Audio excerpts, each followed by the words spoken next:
শহরের অভিভাবকরা মনে করছেন নগরে বেশিরভাগই তো মধ্যবিত্ত বা নিম্ন মধ্যবিত্ত, কেন অনলাইনে যাওয়া যাচ্ছে না। একদিকে এটা বলছেন, স্কুল বন্ধ করার কথা বলছেন, অন্যদিকে কিন্তু কোচিং সেন্টারে শিক্ষার্থীগুলোকে পাঠাচ্ছেন। সদিচ্ছা থাকলে কমানোর কোনো অসুবিধা হওয়ার কথা না, এটা একসাথে বসে একটা সিদ্ধান্ত নেয়া। কিন্তু ওই যে বারবার ঘুরে ফিরে স্থানীয়ভাবে যদি এরকম একটা নীতিমালাই থাকে আমাদের, যে এরকম আপৎকালীন পরিস্থিতিতে, যেমন ধরেন ঘূর্ণিঝড় হলে তো সাথে সাথে সবগুলো বন্ধ হয়ে যায়, ওটা তো তাৎক্ষণিকভাবেই নেওয়া হয় এবং এটার জন্য কেন্দ্রের দিকে তাকাতে হয় না।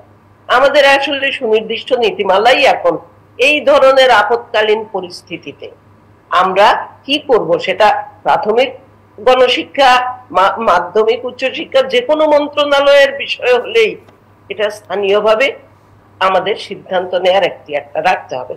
আরেকটা বিষয় আমি এখানে একটু বলতে চাই, গোলাম ফারুক সাহেবকেও মনে করিয়ে দিতে চাই, একসময় কিন্তু একটা পরিকল্পনা ছিল আমাদের সবগুলো বিদ্যালয়, বিশেষ করে প্রাথমিক গুলো এক শিফটে করার।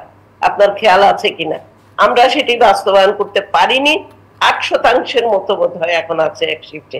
এক শিফটে যদি হতো, স্থানীয়ভাবে তাৎক্ষণিক সিদ্ধান্ত নেওয়া যেত 7:30 থেকে 9:30, শিখন ক্ষতিটা হতো না।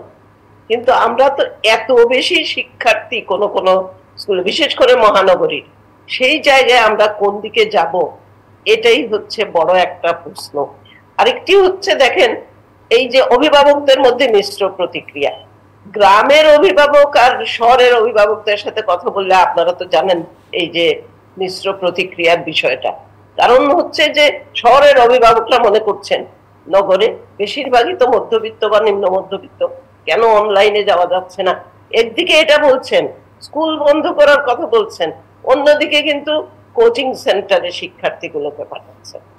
আমার অফিস যে জায়গায়, মোহাম্মদপুর লালমাটি এলাকায়, বিকেলে আপনি রিক্সা নিয়ে হাঁটতে পারছেন না। আমি নিজের চোখে দেখেছি সবগুলো কোচিং সেন্টার খোলা, এবং তারা ওই যে এসি ইত্যাদি আছে, মধ্যবিত্ত উচ্চ মধ্যবিত্ত, ওখানে পাঠাচ্ছেন। তাহলে লাভটা কি হলো স্কুল খোলা রেখে, বন্ধ রেখে? সেটাও একটা বিষয় আছে। কিন্তু এই জায়গায় অভিভাবকদেরও একটা বক্তব্য আমার মনে হয় তাদের একটা সচেতনতার জায়গায় অভাব।